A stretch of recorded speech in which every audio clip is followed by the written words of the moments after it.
शास्त्रीय मान्यता के अनुसार चैत्र कृष्ण पक्ष की सप्तमी, वैशाख, जेठ और आषाढ़ महीने के कृष्ण पक्ष की सप्तमी को शीतला सप्तमी पूजन करने का विधान है। इन चारों महीनों के 4 दिन का व्रत करने से शीतला जनित बीमारी से छुटकारा मिलता है। इस पूजन में शीतल जल और बासी भोजन का भोग लगाने का विधान है। शीतला सप्तमी का व्रत रखकर माता की भक्ति कर अपने परिवार की रक्षा की जाती है। ऐसा माना जाता है कि शीतला माता भगवती दुर्गा का ही रूप है। भारतीय पद्धति जहां मनुष्य को आध्यात्मिक और रूप से मजबूत करती है, वहीं शारीरिक और मानसिक रोगों को दूर करने का भी इसका उद्देश्य होता है।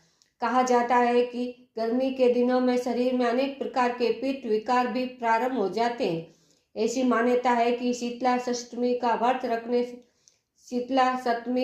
रखने से छोटी माता का प्रकोप नहीं होता। शीतला सप्तमी और शीतला अष्टमी व्रत मनुष्य की चेचक के रोगों से बचाने का प्राचीन काल से चला आ रहा व्रत है। आयुर्वेद की भाषा में चेचक का ही नाम शीतला कहा गया है। अतः इस उपासना से शारीरिक शुद्ध, मानसिक पवित्रता और खान पान की सावधानी का संदेश मिलता है। इस व्रत में सप्तमी व अष्टमी के दिन कलश स्थापित कर माता का पूजन किया जाता है तथा प्रार्थना की जाती है कि चेचक, गला घोंट, बड़ी माता, छोटी माता, तीव्र दाह, दुर्गंध युक्त फोड़े, नेत्र रोग और शीतल जनित सभी प्रकार के दोष शीतला माता की आराधना पूजा से दूर हो जाए। इस दिन शीतला स्रोत का पाठ शीतल जनित व्याधि से पीड़ितों के लिए हितकर है। स्रोत में स्पष्ट उल्लेख है कि शीतला दिगंबर है, वो गर्दभ पर आरूढ़ है, सूप, मार्जनी और नीम पत्तों से अलंकृत है। इस अवसर पर शीतला माँ का पाठ करके निरोग रहने के लिए प्रार्थना करनी चाहिए। शीतला माता की कथा। एक बार एक राजा के इकलौते पुत्र को शीतला निकली। उसी के राज्य में एक काची पुत्र को भी शीतला निकली। काची परिवार बहुत गरीब था, पर भगवती का उपासक था। वह धार्मिक दृष्टि से जरूरी समझे जाने वाले सभी नियमों का पालन करता था। घर में साफ सफाई का विशेष ख्याल रखता था। नियम से भगवती की पूजा होती थी। नमक खाने पर पाबंदी थी। सब्जी में न तो छोंक लगता था, न कोई वस्तु भुनी तली जाती थी।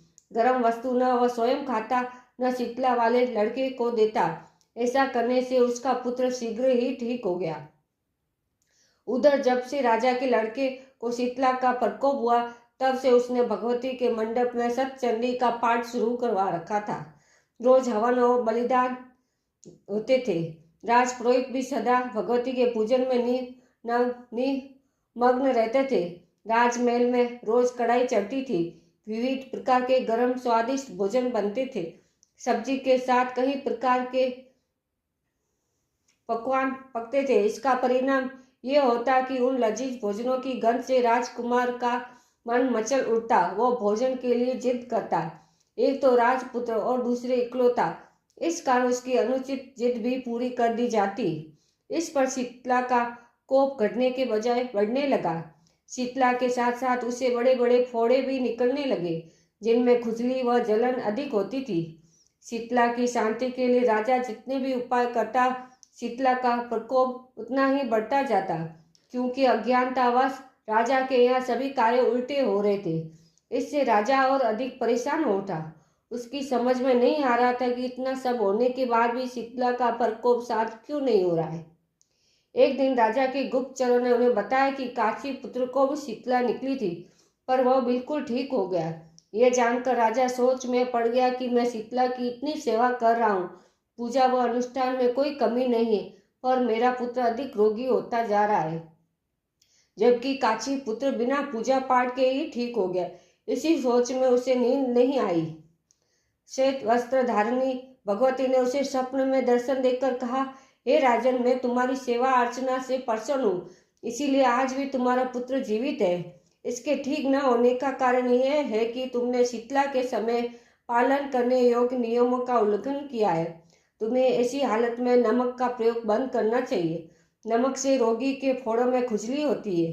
घर की सब्जियों में छोंक नहीं लगाना चाहिए, क्योंकि इसकी गंध से रोगी का मन उन वस्तुओं को खाने के लिए ललचाता है। रोगी का किसी के पास आना जाना मना है। क्योंकि ये रोग औरों को भी होने का भय रहता है। अतः इन नियमों का पालन कर तेरा पुत्र अवश्य ही ठीक हो जाएगा।